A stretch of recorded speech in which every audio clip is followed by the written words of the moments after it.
Hello friends, welcome back to daily bike BD. আমি অঞ্জন বিশ্বাস আপনাদের জন্য নিয়ে আসলাম brand new bike TVS Apache RTR 164Bর লেটেস্ট ভার্সন। অবশেষে বাজারে চলে এলো আকর্ষণীয় লুকস, নতুন গ্রাফিক্স এবং ব্র্যান্ড নিউ ফিচারের সাথে TVS Apache RTR 164B dual channel ABS with upside down suspension. 4Bর বিগত মডেলে কিন্তু বেশ কিছু ল্যাগিংসের কারণে বাইকটি নিয়ে প্রায় অ্যাক্সিডেন্টের ঝুঁকি ছিল।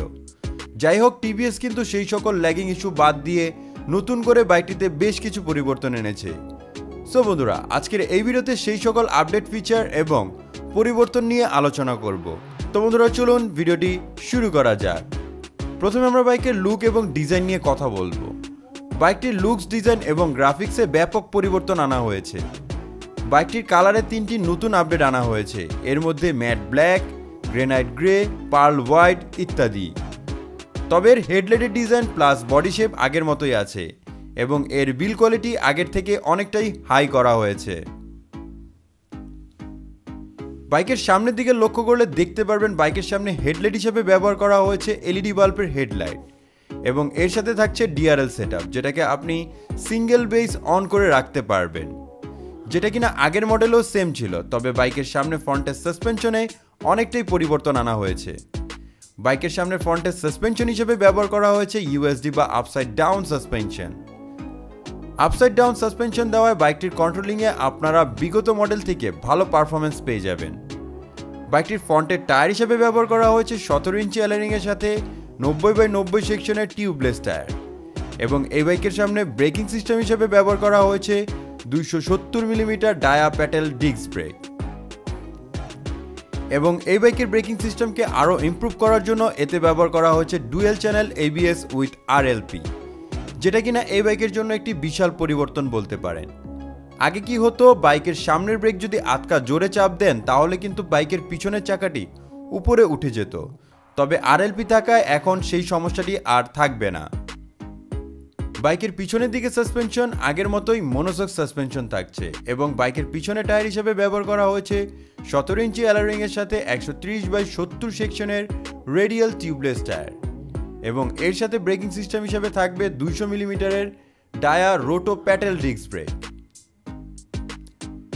বাইকটির পিছনে টেল ল্যাম্প হিসেবে আমরা দেখতে পারবো আকর্ষণীয় ডিজাইনের LED বাল্বের টেল ল্যাম্প। বাইকটিতে আরও ব্যবহার করা হয়েছে সিঙ্গেল পার্ট হ্যান্ডেলবারের সাথে ফুললি ডিজিটাল স্পিডোমিটার।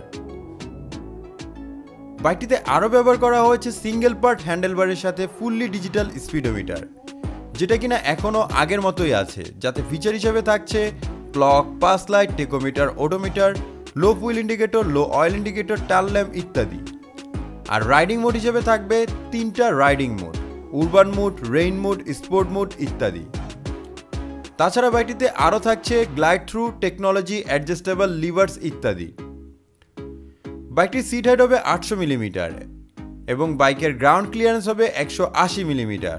তাছাড়া বাইকটির কার ওয়েট হবে 146 কেজি এবং বাইকটির ফুয়েল ট্যাঙ্ক ক্যাপাসিটি হবে 12 লিটার। চলুন এখন আমরা কথা বলবো এই বাইকটির ইঞ্জিন পারফরমেন্স নিয়ে। বাইকের ইঞ্জিনে তেমন কোনো পরিবর্তন আনা হয়নি। বাইকটিতে ইঞ্জিন হিসেবে ব্যবহার করা হয়েছে 159.7 CC 4 stroke 4 valve single cylinder oil কুল FI ইঞ্জিন।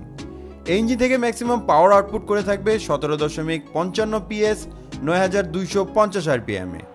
আর এই পাওয়ারে বাইকটি থেকে টপ স্পিড তুলতে পারবেন অনায়াসে 140 থেকে 145 কিলোমিটারের মতো। বাইকটি থেকে ম্যাক্সিমাম টর্ক উৎপন্ন করে থাকবে 14.73 নিউটন মিটার 7500 RPM এ। তাছাড়া FI ইঞ্জিনের জন্য বাইকটিতে টপ মাইলেজ পেয়ে যাবেন কোম্পানির মতে 35 থেকে 40 কিলোমিটারের মতো।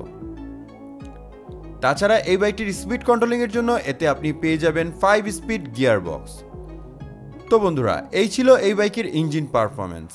বাইকের ইঞ্জিন পারফরমেন্স আপনাদের কাছে নতুনভাবে কেমন লাগলো তা অবশ্যই আমাদের কমেন্টে জানাবেন। তো বন্ধুরা, এই ছিল আজকের এই ভিডিও। আশা করব আপনাদের কাছে ভিডিওটি ভালো লেগেছে। কারা কারা 4Bর এই নতুন মডেলটি কিনছেন তারা অবশ্যই কিন্তু আমাদের কমেন্টে জানিয়ে যাবেন এবং এরকম আরও নিত্য নতুন ভিডিও পেতে অবশ্যই আপনারা আমার ডেইলি বাইক বিডি ইউটিউব চ্যানেলটিকে সাবস্ক্রাইব করে রাখবেন।